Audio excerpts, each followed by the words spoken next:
तो ये कहानी है माइक की। माइक एक राइटर है और वो भूतों और गॉड पे बिल्कुल बिलीव नहीं करता। माइक इस टाइम अपनी एक सक्सेसफुल बुक के इंटरव्यू के लिए आया है जिसका नाम था 10 हॉन्टेड होटल्स। इस किताब को लिखने से पहले वो 10 ऐसे होटल्स में गया था जहाँ के लोग क्लेम करते थे कि वो हॉन्टेड है, और वहाँ जो भी उसने एक्सपीरियंस किया वो अपनी इस किताब में लिख डाला। इसी वजह से उसकी किताब बहुत मशहूर हुई थी। इसके इस किताब लिखने के बाद लोग धड़ाधड़ उसे मैसेजेस करने लगे थे कि वो आकर उनके होटल्स में रहे और उनके होटल्स में होने वाली पैरानॉर्मल एक्टिविटीज को एक्सपीरियंस करे। ज्यादातर होटल्स इनमें से ऐसे हुआ करते थे जिनमें कोई भूतिया एक्टिविटी नहीं होती थी, लेकिन वो अपनी एडवर्टीजमेंट के लिए अब माइक को अपने होटल बुलाने लग गए थे। इधर दोबारा हम माइक को एंकर्स के सामने देखते हैं जहाँ एक एंकर उससे सवाल करता है कि आप ऐसी किताबें लिखते क्यों हैं, ये काम आपने शुरू क्यों किया। जिसका माइक ने जवाब दिया कि मैं बस एक रीजन, एक वजह तलाश कर रहा था, कोई ऐसी वजह जिससे मैं गॉड पर बिलीव कर पाऊँ और जिससे मैं अपनी मरी हुई बेटी से मिल पाऊँ। खैर, इस इंटरव्यू के बाद माइक सर्फिंग करने के लिए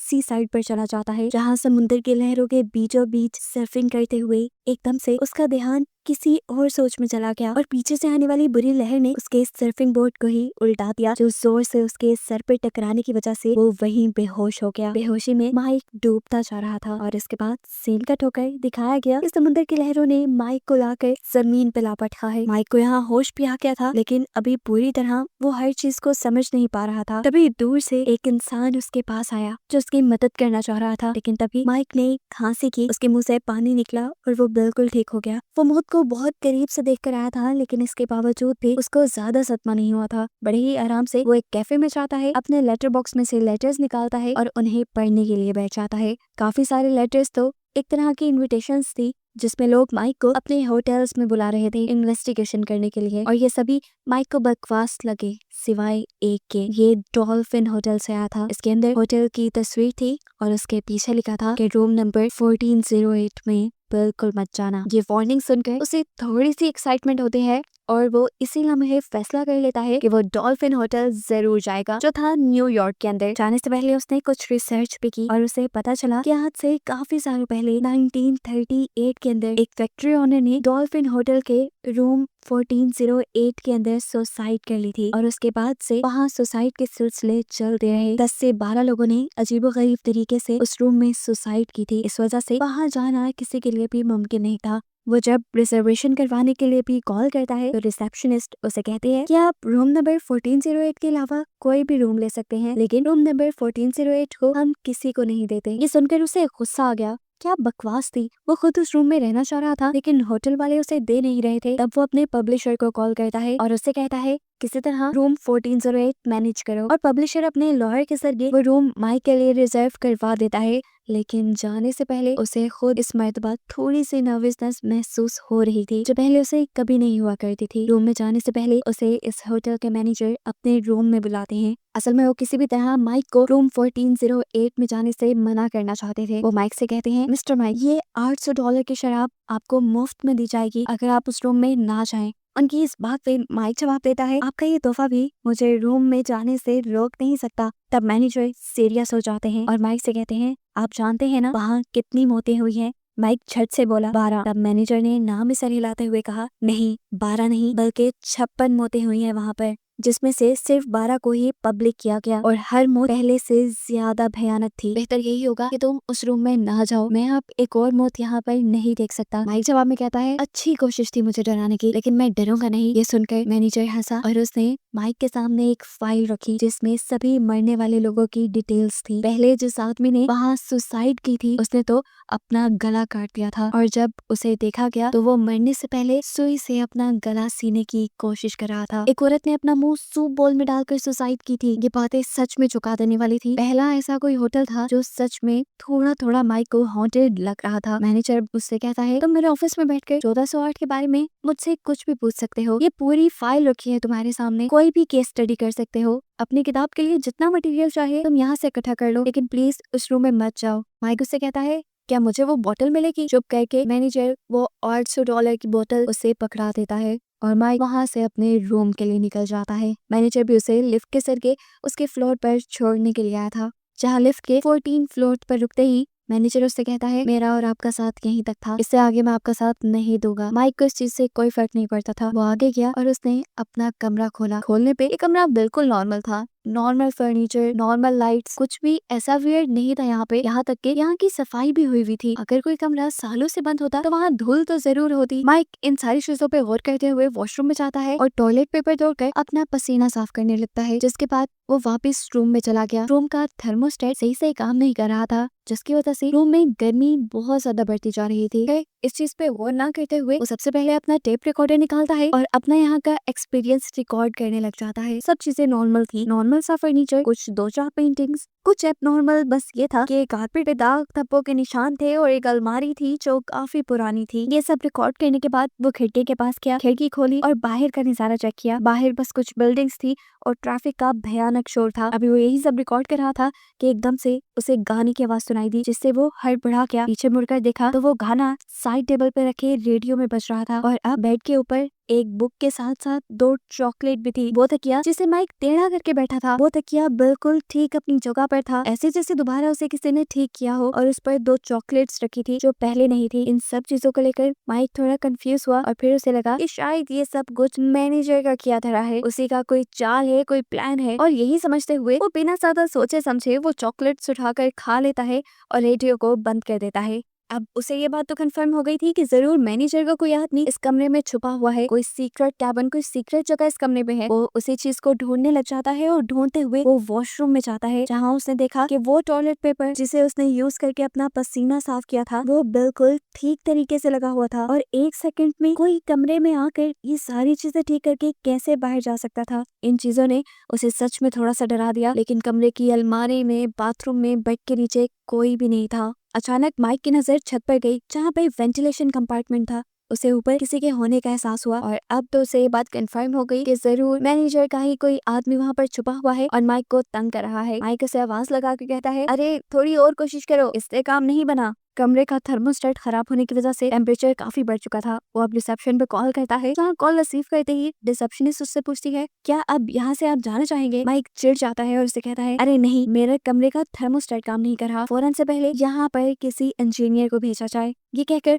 वो फोन काट देता है और अब उसके दिमाग में चल रहा था कि पता नहीं कितने लोगों की यहाँ मौत हुई है। ये सोचते ही वो कमरे की सारी लाइट्स ऑफ करता है और यूवी लाइट से कमरा देखने लगता है, जहाँ उसे खून के धब्बे और अजीबोगरीब निशान दिखाई दे रहे थे। 1-2 मरतबा तो उसे इंसानों की परछाई भी दिखाई दी। इन चीजों को देखकर माइक का सच में पसीना छूट गया था। वो सोफे पे बैठकर ये सारी चीजें अपने रिकॉर्डर में रिकॉर्ड करने लगता है और तभी उसके दरवाजे पे नॉक हो जाता है, जिससे वो ऐसे घबरा गया जैसे कोई भूत उसके कमरे में आ गया हो। करीब जाकर उसने दरवाजा खोला तो ये इंजीनियर था, जो माइक से कहता है, आई एम सॉरी सर, मैं आपके कमरे में नहीं आ सकता, लेकिन हाँ मैं आपकी हेल्प जरूर कर सकता हूँ आपके रूम का थर्मोस्टेट ठीक करने में। माइक को भी पता था कि वो डरा हुआ है, इसलिए उसके बताए तरीकों से वो खुद ही थर्मोस्टेट ठीक कर लेता है, जिसके बाद इस कमरे का टेम्परेचर काफी अच्छा हो गया। खैर, अब वो सुकून से आकर अपने बेड पे बैठता है और अपनी महंगी शराब को एंजॉय करने लगता है कि तभी एकदम से उसके साथ पड़ा हुआ रेडियो ऑन हो गया और इस मर्तबा वो इतनी बुरी तरह से हड़बड़ा था कि उसके हाथ से एक गिलास भी छूट गया। रेडियो पे उसे गुस्सा आया और उसने रेडियो बंद कर दिया, लेकिन अगले ही सेकंड वो रेडियो खुद ब खुद चल गया और उस पे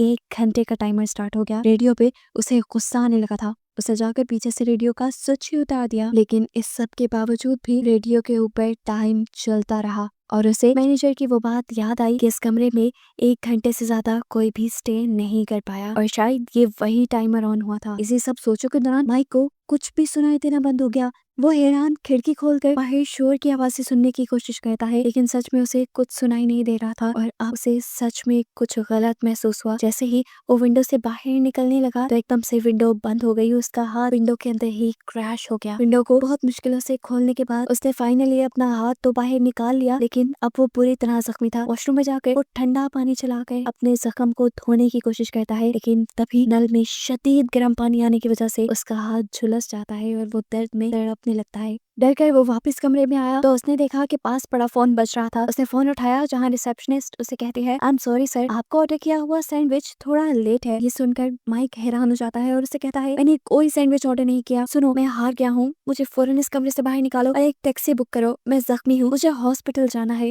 लेकिन रिसेप्शनिस्ट उसकी एक नहीं सुनती और अपनी अपनी बात कहकर फोन काट देती है, जिससे उसे बहुत गुस्सा आता है और वो दरवाजा खोलने के लिए जब दरवाजे की तरफ जाता है तो दरवाजा अब जाम हो चुका था। उसे लगा कि दरवाजा लॉक हो गया है। उसने चाबी लगाकर जब दरवाजे को खोलने की कोशिश की तो चाबी भी दरवाजे के अंदर ही टूट गई और उसने जब लॉक खोलने के लिए जोर लगाया तो लॉक ही उसके हाथ में आ गया, लेकिन दरवाजा नहीं खुला। डर अब उसे भी लगने लगा था। दरवाजे के ऊपर हाथ मार मार कर उसने मदद बुलाने की कोशिश की, लेकिन कोई भी उसकी आवाज नहीं सुन पाया। यहाँ तक कि उसने दरवाजा भी तोड़ने की कोशिश की, लेकिन ये दरवाजा तो जैसे पत्थर का बन गया हो। अब उसने पिनहोल से बाहर झांकने की कोशिश की, जहाँ उसे बाहर के नजारे के बजाय अपनी ही आंख उल्टा दिखाई दी, और इससे वो और भी ज्यादा डर गया। माइक को किसी भी तरह यहाँ से बाहर जाना था। उसके दिमाग में एक आइडिया आया और वो खिड़की के पास गया। उसने एक लैंप गिरा कर नीचे से मदद मांगने की कोशिश की, लेकिन हैरानकुन तौर पर वो लैंप सड़क पे गिरने के बजाय हवा में से ही गायब हो गया। अब उसे सामने वाली खिड़की में कोई बैठा नजर आ रहा था। शायद माइक की किस्मत अच्छी थी जो उस आदमी ने माइक को देख लिया। माइक उसे इशारा करके समझाने की कोशिश करता है कि वो यहाँ पे फंस गया है और वो पुलिस को बुलाए, लेकिन वो आदमी इतनी दूर से उसकी बात नहीं समझ पाता और उसी की जैसे हरकतें करने लगता है। तब माइक पास रखे लैंप को उठाकर अपने मुंह पे रोशनी डालता है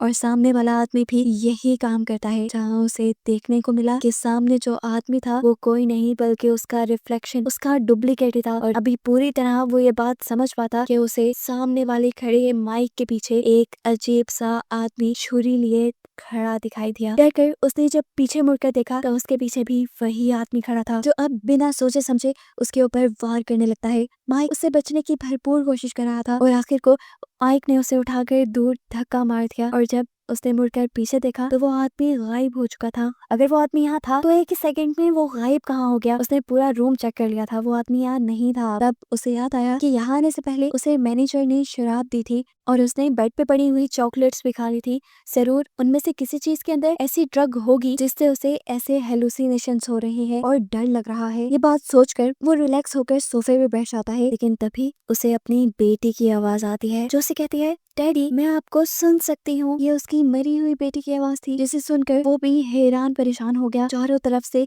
अब ये आवाज तेज होने लगी और माइक को डर लगने लगा। वो भागकर लिविंग रूम में आया तो वहाँ पर भी कोई नहीं था। अब उसने खिड़की की तरफ देखा, जहाँ उसे दिखाई दिया कि दो इंसान खिड़की से गिरकर सुसाइड कर रहे हैं, और ये देखकर वो बुरी तरह डर गया। वो खुद में ही सिमटने लगा जब उसे लिविंग रूम से किसी के गिरने की, किसी के तड़पने की आवाज आई। उसने लिविंग रूम में जाकर देखा तो दीवार टूटी हुई थी और दरारों में से खून निकल रहा था। ये सब देखने के बाद तो डर के साथ साथ माइक कंफ्यूज भी हो गया था। क्या सच था क्या ख्वाब था, उसे कुछ समझ नहीं आ रही थी। कभी कभार उसे लगता था कि ये बुरा ख्वाब है, लेकिन इतनी सारी अजीब सी चीजों के बावजूद भी ये ख्वाब खुल क्यों नहीं रहा था। साफ मतलब था कि ये सब जो हो रहा था वो हकीकत थी। वो अब रूम में लगा होटल का मैप देखता है और उससे अंदाजा लगाता है कि उसके रूम में और उसके साथ वाले रूम की विंडो में सिर्फ 18 फीट की दूरी है, और यहाँ से निकलने के लिए उसके पास ये आखिरी रास्ता है कि वो अपने रूम की विंडो से निकलकर बन्नी से चलते हुए दूसरे रूम की विंडो तक जाए और वहाँ जाकर मदद मांगे। उसने ऐसा किया भी, लेकिन अजीब बात ये हुई कि जैसे ही वो विंडो पार करने के लिए बन्नी पे उतरा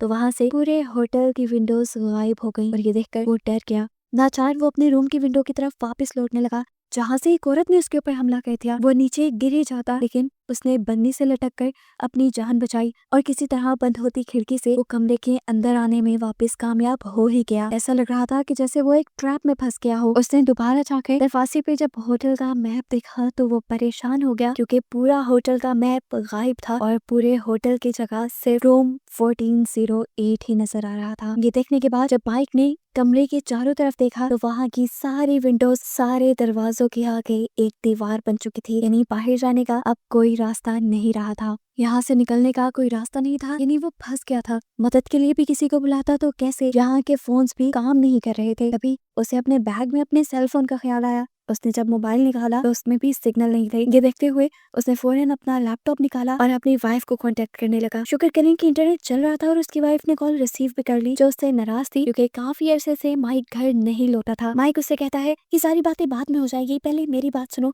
मैं डॉल्फिन होटल के रूम 1408 के अंदर फंसा हुआ हूँ। ये सुनकर उसकी वाइफ कहती है, तुम न्यूयॉर्क में हो और फिर भी घर नहीं आए, होटल में ठहरे हुए हो। इससे पहले कि वो अपनी बात पूरी कर पाता, ऊपर फायर अलार्म बजने लगा और आग बुझाने के लिए वहाँ पर फायर स्प्रिंकलर्स ऑन हो गए, जिसकी वजह से लैपटॉप पे पानी गिरा और लैपटॉप बंद हो गया। उससे में उसने एक हथौड़ी फायर स्प्रिंकलर पर गिराते हुए उसे तोड़ डाला और तब दोबारा उसे छत पे लगी वेंटिलेशन दिखाई थी और उसने इसी वेंटिलेशन डक्ट के जरिए यहाँ से निकलने का फैसला किया। वो स्क्रू लेकर इसे खोलता है और ऊपर चला जाता है। थोड़ा ही फासला तय करने पर उसे दूसरा कमरा नजर आ गया, जहाँ नीचे एक औरत अपनी बेटी को फीड करवा रही थी। वो इस औरत को आवाज देकर मदद के लिए बुलाता है और औरत जैसे ही ऊपर देखती है तो उसे देखकर माइक डर जाता है, क्योंकि ये उसी की वाइफ थी और वो बच्ची जो उसकी वाइफ के हाथ में थी वो उसकी बेटी थी। डरकर वो अगले रूम की तरफ बढ़ा जहाँ नीचे उसे अपने डैड दिखाई दे रहे थे। ये सब देखने के बाद माइक को अपना पास्ट याद आने लगा, अपनी पुरानी गलतियां याद आने लगी। उसकी एक हैप्पी फैमिली थी, लेकिन फिर एक दिन उसे पता चला कि उसकी बेटी को कैंसर है, जिसकी वजह से वो कुछ ही दिनों में मरने वाली है।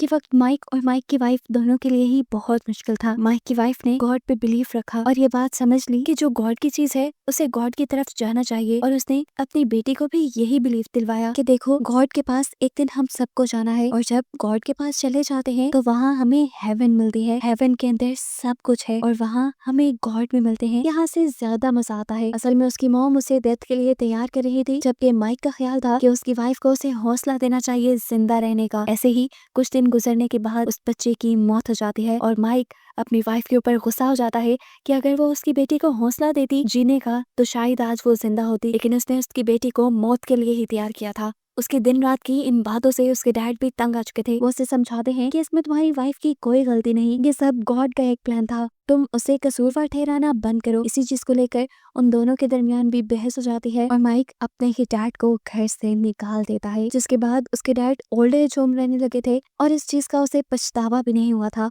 कुछ अर्सा बाद उसने अपना भी घर छोड़ दिया क्योंकि अब वो अपने वाइफ से भी नाराज रहने लगा था। आज इस डक के अंदर उसे अपनी किए गए हर गुनाह का एहसास हो रहा था। खैर अभी उसे इस मुश्किल सी जगह से निकलना था। वो डक के अंदर जैसे ही आगे बढ़ता है तो उसे एक लाश दिखाई देती है जो जालों में लिपटी हुई थी। धूल उसके ऊपर इस तरह जमी थी जिस तरह ये लाश सालों पुरानी हो। करीब जाकर जैसे ही माइक ने उसे देखा तो उसके गले पे सुई धागा लगा था, यानी ये वही इंसान था जिसने सबसे पहले इस रूम में सुसाइड की थी। माइक को देखते ही ये मुर्दा एकदम से जिंदा हो गया और माइक के पीछे भागने लगा। उससे बचते हुए माइक भी पीछे की तरफ भागा, लेकिन उस मरे हुए इंसान ने माइक की टांग पकड़ ली। अपने आप को बचाने के लिए माइक ने उस आदमी को जोर से टांग मारी, आंखें निकलकर उसकी बाहर आ गई और माइक ने जल्दी से वेंटिलेशन डक्ट के अंदर से ही कमरे में जंप कर दी और वो गिरा तो बाहर आ 1408 नंबर कमरे में ही, यानी उसी कमरे में जिसमें वो फंसा हुआ था। अब उसका दिमाग शदीद खराब हो रहा था। उसने अपने आप को नॉर्मल रखने के लिए अल्कोहल पीने का डिसाइड किया और जैसे ही फ्रिज खोली तो उसे फ्रिज के अंदर होटल का मैनेजर दिखाई दिया,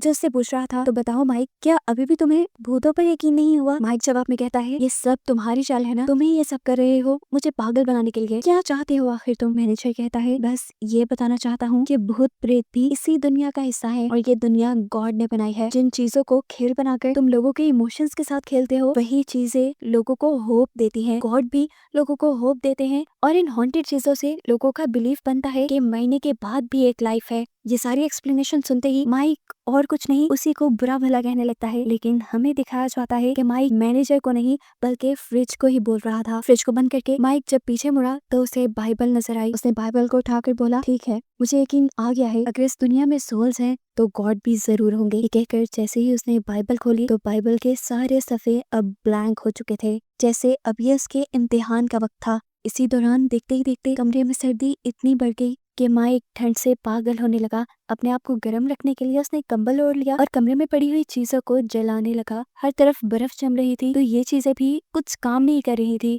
इसीलिए माइक को एहसास होने लगा था कि शायद वो हेल में आ गया है। अभी वो इसी कश्मकश में था कि उसे लैपटॉप से एक आवाज आई। लैपटॉप पे उसकी वाइफ अभी तक वीडियो कॉल पे थी। उसने जल्दी से लैपटॉप खोला और लिली से कहा कि जल्दी से पुलिस को बुलाओ। तब उसकी वाइफ जवाब देती है कि पुलिस को तुम्हें अब से काफी देर पहले कॉल करके तुम्हारे बारे में बता चुकी थी। पुलिस 1408 कमरे में आई भी थी लेकिन वहाँ पर कोई भी नहीं था। उसकी वाइफ उसे मुश्किल में देखकर कहती है तुम वही रुको, 15 मिनट में मैं तुम्हें लेने आती हूँ। माइक पीछे मुड़कर टाइमर में टाइम दिखता है तो 2 मिनट का टाइम रह गया था। माइक उसे मना करना चाहता था कि ना आओ मुझे लेने, लेकिन तभी कंप्यूटर में माइक की परछाई बोलने लग जाती है हाँ ठीक है तुम 15 मिनट में आ जाओ। ये सुनकर माइक समझ गया कि अब ये रूम 2 मिनट में तो माइक को शिकार बनाएगा अपना, और फिर ये रूम उसकी वाइफ को भी अपना शिकार बनाना चाहता है। यहाँ दिखाया गया कि टाइमर के खत्म होते ही वहाँ पर तूफानी बारिश होने लगी। कमरे में लगी हुई सारी पेंटिंग्स जिंदा हो गई और जैसे ही माइक ने सामने लगी हुई पेंटिंग के अंदर गुस्से में हथौड़ी मारी तो समंदर की पेंटिंग के अंदर से जैसे मानो समुद्र का सारा पानी इस कमरे में इकट्ठा हो गया और माइक डूब गया। इसके बाद जब उसकी आंख खुली तो वो समुद्र के साहिल पे था और ये वही सीन है जब सी साइड पर पहले माइक बेहोश हुआ था। इस टाइम जो आदमी माइक को देखकर उसकी मदद करने को आया था, जो माइक को हॉस्पिटल ले गया, और वहाँ पर माइक की वाइफ भी उससे मिलने के लिए आई। माइक उसे उठकर घबराते हुए सारी स्टोरी बताता है, डॉल्फिन होटल के रूम 1408 में जो कुछ उसके साथ हुआ था। वो उससे कहता है तुम वहाँ कहीं मत जाना, तुम वहाँ गई तो नहीं थी। माइक की वाइफ उससे कहती है नहीं, मैं भी उधर नहीं गई, ना ही तुमने मुझे कोई वीडियो कॉल की थी और ना ही मैंने पुलिस को इन्फॉर्म करके तुम्हारे पास भेजा था। तुम्हारे दिमाग पे चोट लगी है, शायद इसी की वजह से तुम्हें ऐसे हेलुसिनेशंस हो रहे हो। सच में जितना सब कुछ उसके साथ हो गया था, अब तो उसे भी लगने लगा था कि जब वो बेहोश था तब ऐसी बुरी चीजें उसे दिखी हो। लेकिन जो भी था वो गॉड और सोल्स पे बिलीव करने लगा था। एक अजीब बात बस जो उसे हमेशा तंग करती थी कि जो कुछ उसने ख्वाब में देखा था वो उसे भूल नहीं रहा था, ऐसे जैसे उसके साथ ये सब कुछ सच में हुआ हो। वो अपनी इस सारी चीज के ऊपर एक किताब लिख डालता है और जैसे ही पब्लिशर को देने के लिए पोस्ट ऑफिस जाता है तो देखता है कि पोस्ट ऑफिस में तो डॉल्फिन होटल के ओनर का बेटा खड़ा था। वहाँ के सारे लोग भी एकदम से डॉल्फिन होटल के स्टाफ में बदल गए और वो हथौड़ा लेकर यहाँ की दीवारें तोड़ने लगे और एकदम से दोबारा माइक पहुंच गया होटल डॉल्फिन के रूम 1408 के अंदर। ये कमरा एक खंडर बन चुका था। माइक को समझ नहीं आई उसके साथ हो क्या रहा है। तभी उसकी बेटी किटी उसके सामने आ जाती है, जिसे वो गले से लगाकर फूट फूट कर रोने लगा, लेकिन अगले ही सेकंड वो भी जलकर राख हो गई। ये देखकर वो खुद उठ गया और उसने देखा दोबारा रेडियो के अंदर टाइमर अब खत्म हो गया था। 1 घंटे का टाइमर खत्म होने पर ये कमरा बिल्कुल पहले की तरह नॉर्मल हो गया और तब यहाँ पर एक बेल रिंग भी हुई। उसने फोन उठाया तो दूसरी तरफ रिसेप्शन से कॉल आई थी। वो गुस्से में उनसे कहता है क्या चाहते हो तुम लोग, मुझे मार क्यों नहीं देते, इतना टॉर्चर क्यों कर रहे हो। जवाब में उसे कहा जाता है मिस्टर माइक, अगर आप चाहें तो हर घंटे ऐसी ही सर्विस हमारी एंजॉय कर सकते हैं और अगर नहीं तो आप हमारी एक्सप्रेस चेकआउट सर्विस ले लें। ये सुनकर उसकी जान में जान आई। चेकआउट करने के लिए जैसे ही वो बाहर आया तो उसे फांदी का फंदा लटका हुआ दिखाई दिया, जिसका मतलब वो समझ गया कि यहाँ से चेकआउट का मतलब था मौत। और तभी यहाँ खड़े हुए उसे सारी बात समझ आ गई कि यहाँ पर आने वाला हर इंसान क्यों मर जाता था, अपनी जान क्यों ले लेता था, क्योंकि ये कमरा ही एक शैतान था जो लोगों को उनके किए गए गुनाहों की याद दिलवाकर उन्हें मार डालता था। अभी वो ये सब सोच ही रहा था कि उसे सामने शीशे में अपनी फंदे से लटकी हुई लाश नजर आई। ये देखकर वो वापस फोन के पास गया और उसने रिसीवर उठाकर कहा मैं चेकआउट तो करूंगा लेकिन अपने तरीके से। ये कहकर उसने शराब की बोतल का एक बॉम्ब बनाया और खुद सिगरेट के कश लगाने के लिए बैठ गया। बॉम्ब को जलाते हुए उसने कमरे की साइड पर गिरा दिया और खुद वो बड़े ही आराम से सिगरेट पीता रहा, क्योंकि अब उसके दिल में सोच आ गई थी कि वो मरेगा तो जरूर, लेकिन इस मर्तबा वो अपनी मौत को जाया नहीं जाने देगा। इस मौत के साथ वो इस कमरे को भी खत्म कर देगा ताकि आगे किसी की मौत ना हो। यहाँ दिखाया जाता है कि रूम 1408 में आग लगने की वजह से पूरे होटल के अंदर हड़बड़ी मच गई थी। यहाँ पर माइक की वाइफ भी आती है जो पुलिस वालों को कहती है ऊपर रूम 1408 में माइक फंसा हुआ है, उसे बचाओ। लेकिन पुलिस उसे बताती है वो कमरा बिल्कुल जल चुका है और अब बहुत देर हो चुकी है। यहाँ हमें देखने को मिलता है कि उस रूम के जलते ही रूम के बाहर से रूम नंबर 1408 की इंक किसी खून की तरह बहकर मिट जाती है, जिसका मतलब था कि अब लोगों के लिए ये शराबित कमरा खत्म हो गया। और इस सब के बाद हमें बस माइक का फ्यूनरल दिखाया गया। माइक के फ्यूनरल पर होटल का मैनेजर भी आया था कुछ चीजें लेकर जो वो माइक की वाइफ को देता है, लेकिन वो एक्सेप्ट नहीं करती। यहाँ पर मैनेजर ने माइक की वाइफ से कहा था आपके हस्बैंड की मौत हमारे लिए फायदा है, उनकी मौत ने उस रूम को खत्म कर दिया है जिसमें कई लोगों की और मौत भी हो सकती थी, लेकिन अब वो कमरा खत्म हो गया। ये सुनकर माइक की वाइफ वापस चली गई और वो मैनेजर भी अपनी कार के अंदर आ गया, जहाँ उसे फौरन अपनी कार की बैक साइड पर जले हुए माइक की लाश दिखाई दी, जिसे वो अपना वहम समझते हुए गाड़ी चलाकर आगे चला जाता है। यहाँ मूवी के पोस्ट क्रेडिट सीन में हमें दोबारा रूम 1408 दिखाया गया, जो असल में तो डिस्ट्रॉय हो चुका था, लेकिन वो एक दूसरी डायमेंशन में, एक दूसरी दुनिया में अभी भी जिंदा था। जहाँ खड़ा हुआ माइक सिगरेट के कश लगा रहा था, तभी उसकी बेटी उसे आवाज देती है और वो दरवाजे के आर पार होते हुए अपनी बेटी के साथ चला जाता है, जिससे हमें ये पता चलता है कि माइक अभी भी भूत बनकर आफ्टर लाइफ में अपनी जिंदगी गुजार रहा है। और इस पूरी मूवी से हमें ये सीखने को मिला कि ये दुनिया गॉड ने ही बनाई है और सोल्स भी इसी दुनिया का हिस्सा हैं और हम सब लोग मिलकर एक आफ्टर लाइफ भी जिएंगे। बस इसी सबक के साथ ये कहानी यही खत्म हो जाती है।